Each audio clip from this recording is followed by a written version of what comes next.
E eu tenho uma pergunta que pra mim eu queria muito fazer, porque quando você ia ser preso, você podia ir pra outro país. Eu, particularmente, teria ido. Eu falei, caramba, ser preso, perder a sua liberdade é a coisa mais preciosa que a gente tem na vida. Por que você não escolheu sair pra outro O país? Porque te ofereceram, né? querido Igão, é uma coisa. Eu jamais.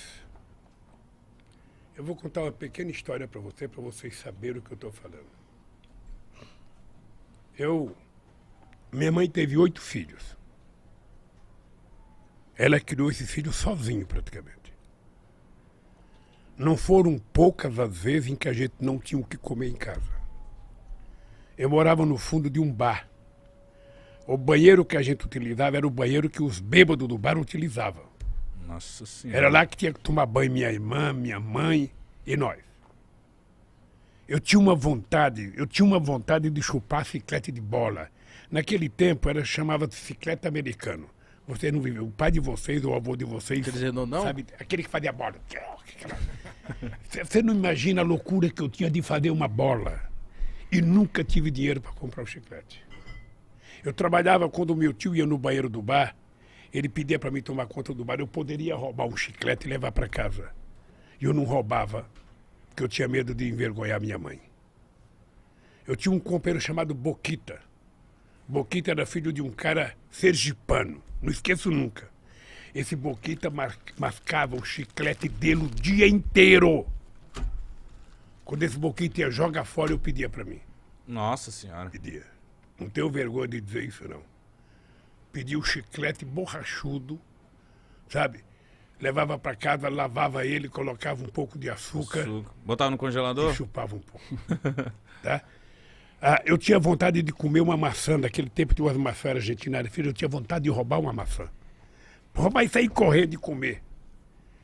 Eu não roubava com medo da minha mãe. Sabe? Essa foi a educação que eu recebi da dona Lindu. Aí você não tem noção. Eu jamais imaginei na minha vida que eu ia sofrer o que eu sofri de ataque de corrupção. Com essa gente, com esses bandidos sabendo que eu não tinha feito. Então, eu poderia ter saído do Brasil. Eu poderia ter ido para outro país, eu poderia ter ido para uma embaixada, mas eu tomei a decisão de que eu tinha que ir para Curitiba, eu tinha que ir para a Polícia Federal. Eu precisava provar que o Moro era mentiroso. Eu precisava provar que a Força-Tarefa de Curitiba era uma quadrilha. E se eu fugisse, ia aparecer uma fotografia minha, ou fugitivo. E eu não tenho mais idade para isso, cara. Eu tenho um bisneta, eu tinha que honrar a dona Lindu. Então, graças a Deus, eu provei. Tô até hoje, perguntando para esse Moro, diga, tá, o que eu roubei? A sentença que ele deu para mim, sabe qual foi o crime que eu cometi? Qual? O crime é o fato indeterminado. Eu fui condenado por um fato indeterminado. Que esse sem vergonha não teve coragem de dizer. Ele poderia ter dito.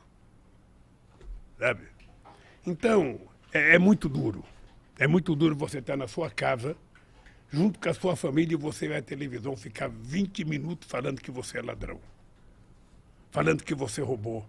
Sem mostrar absolutamente nada. Sabe? Então, isso foi muito duro. Eu jamais imaginei passar isso na vida, jamais.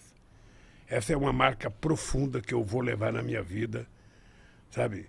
E eu ainda vou pensar bem, mas em algum momento eu vou processar, porque nem que for um tataraneto meu, quinquaraneto, sextataraneto meu, um dia vai ganhar um processo contra essa sacanagem que fizeram comigo. Você ficou quanto tempo nesse processo? Eu fiquei preso 580 dias. Mas o processo foi 4 anos de denúncia, sabe? E aí eu sou agradecido àquele pessoal que fez a vigília para mim em Curitiba, aquelas pessoas que ficaram lá, embaixo de chuva, embaixo de sol, sabe? Eles cantavam todo dia de manhã para mim, gritavam bom dia, presidente, boa tarde, presidente, boa noite, presidente, durante 580 dias. Então é uma coisa que marcou a minha vida. Eu saí da cadeia um outro homem, tive a graça de Deus de sair, sabe, para Cajacajanja, sabe? Ela morava em Curitiba, ela mandava uma comidinha para mim toda noite, sabe? Ela te conquistou pela comida. É. Nordestino, né? Conquistou mano? pela barriga. Não, ela não deixava eu mandar minha roupa para lavar fora, ela queria ela levar para casa para lavar. Aí quando eu saí, eu falei, não tem outro jeito, eu vou casar com a bichinha. Ô, mas o que passava na sua cabeça lá dentro? O que você aprendeu? O que você falou que você virou outro... Olha, O que passava ali dentro? ô, Mitico, é engraçado porque o sofrimento, às vezes, ele te ensina a ficar maior, mais generoso. Eu não podia ficar com ódio dentro da cadeia, porque senão eu tinha que ficar dando cabeçada na parede. Então eu comecei a ler muito, sobretudo sobre a escravidão, para conhecer um pouco melhor o Brasil. Eu comecei a pensar na minha vida, o que tinha acontecido na minha vida, o que eu já tinha feito. E a solidariedade que eu recebi era muito grande, gente. Nunca tinha acontecido com um ser humano o que aconteceu comigo. Nunca. Sabe, a vigília foi uma coisa muito forte na minha vida. Muito forte. Então, eu saí generoso, eu saí pensando em casar com a Janja e sair da política, sabe? Vou viver minha vida. Mas não tem jeito, sabe? Durou quanto tempo esse pensamento? A política é como uma cachaçinha. Você... Falei, eu não quero, mas tomou a primeira, você vai em frente.